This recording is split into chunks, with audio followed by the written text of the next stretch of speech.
welcome back for day 3 of Witchtober, and today we are having a very short list because I really don't find too many of these books, but I did have a couple, and this is my recommended shamanic books. Shamanic, whatever, that word. So it's a really short list, and there's a bonus one because I haven't technically finished the book, but I'm assuming it's going to be good, so I'll mention it. But let's jump into them. First is one you're not going to anticipate. Wicca Made Simple. Awaken the Divine Magic Within You by Phyllis Currat. Names, again, I don't know. So this wasn't one that I particularly loved to begin with. There's a lot I didn't agree with the author, and I'm like, I don't know. It's not the worst thing ever written. But it did kind of have more of a slant, so kind of coming off of yesterday's video of Wiccan books, this is like Wicca plus a little flavoring of shamanism, and if that's something you're looking into, you might like this one. A lot of the associations and stuff, I didn't really agree with the author, but again, I can tell you to read a book, I don't have to love it for you to maybe like it. That's the joy of books. We don't all have to love the same ones. The ones I love you might think are really ridiculous, and the ones that you love I might think are really ridiculous. So again, recommending because I think it has some good content and you might get something from it. Doesn't necessarily mean I completely loved any of these books. This next one, again with the things I don't particularly love, let's go. A Little Bit of Shamanism, An Introduction to Shamanic Journeying by Anna Campos, again with that name. So as the title would suggest, in the Little Bit series, it goes into a lot of detail. Now this book, it had some information, but it spent a majority of this book mostly just on cultural appropriation, which is something when you look into shamanism to consider. There's debates both ways whether you should use the term or if you should use a different name for it, and so this kind of gives you the side of maybe don't use that term. Ironic given the title of the book, but it has some information if that's something you're interested in. Next, we have got Shamanism and Your Shadow, Using Animal Guides to Explore and Heal Your Inner Self. This is by Granddaughter Crow. This is quite different. So it goes over 4 different animals going kind of with the medicine wheel concept. So you have raven, snake, owl, and wolf. Each one is kind of, it has like a tool, it has a meditation, and then there's some journal prompts for each one. Again, I don't particularly love her work, but maybe you will. She spends a lot of time talking about her experience and not a whole lot for you, the reader, to take home and do, but maybe you can get some stuff out of it. And honestly, when you have a book on shadow work, I don't know, can you expect for them to have a lot of their own words in there, their own experience, opposed to just keeping it about the reader? Maybe. But, you know, if that's something you're into, it is definitely more down the actual shaman path for sure. But really, this wasn't it for me. This was just meditate and journal about it, which is not personally my favorite way of doing magic. And then my bonus book. So I have not finished this book. In fact, I have restarted it 3 times. However, technically, the title really matches this, but I feel like it fits more otherwise from our experience. So, STOW. The Shamanic, however you're supposed to say that, Temple of Witchcraft by Christopher Penczak. Me and my husband have both gotten stuck on this book. Both of us are still actively stuck in this book. We're working on it. I had to redo my to-do list, and I now have a deadline, and I literally only get through these books because I have a Patreon post schedule, and I'm like, I gotta do the calendar, I gotta do it. If it's for myself, I literally won't do it, but if I have this imaginary pressure of internet strangers waiting for me to post on this particular day, then I can motivate myself to do it. It's weird, but it works. And I've also restarted it multiple times because this book, we lovingly, somewhat, kind of still don't love that this is the thing that happens.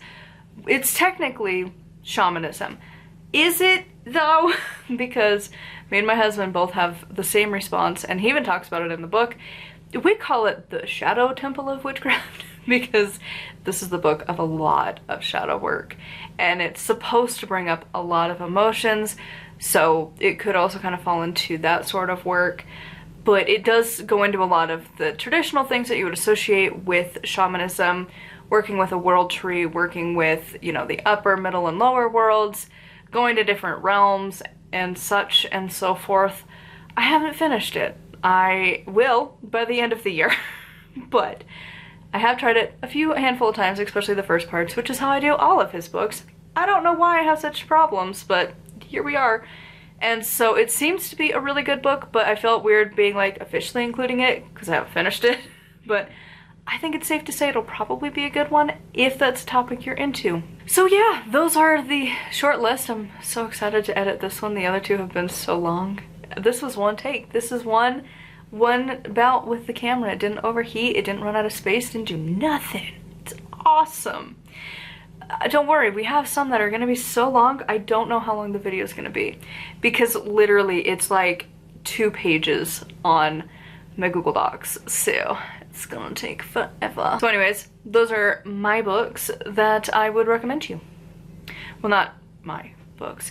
Mine aren't great for shamanism, so I feel fine not telling you to buy mine. I mean, if you want to, you can. Mine are more just witchcraft and death. I think I forgot to mention that in my other video from yesterday. I also have a death book. That feels more shaman, right? But even then, it's really not shamanism, it's just like funeral practices and stuff. But yeah, I also have books, just not shamanism. That's not my speed. I'm more leaning towards my new title of Simple Witch. It's a book I'm actively writing, and it'll hopefully come out next year. And then I also have intrigues into chaos magic way more than shamanism. So anyways, just because I'm not into it doesn't mean that you won't be. So maybe you'll like these books, maybe you'll find some better ones. If you have read more, leave them down below. What did you rate it, and why did you rate it that way, and who? Obviously, I mean, we're recommending it to people who are interested in shamanism, but do you need to be a beginner? Do you need to have a baseline in witchcraft? Whatever.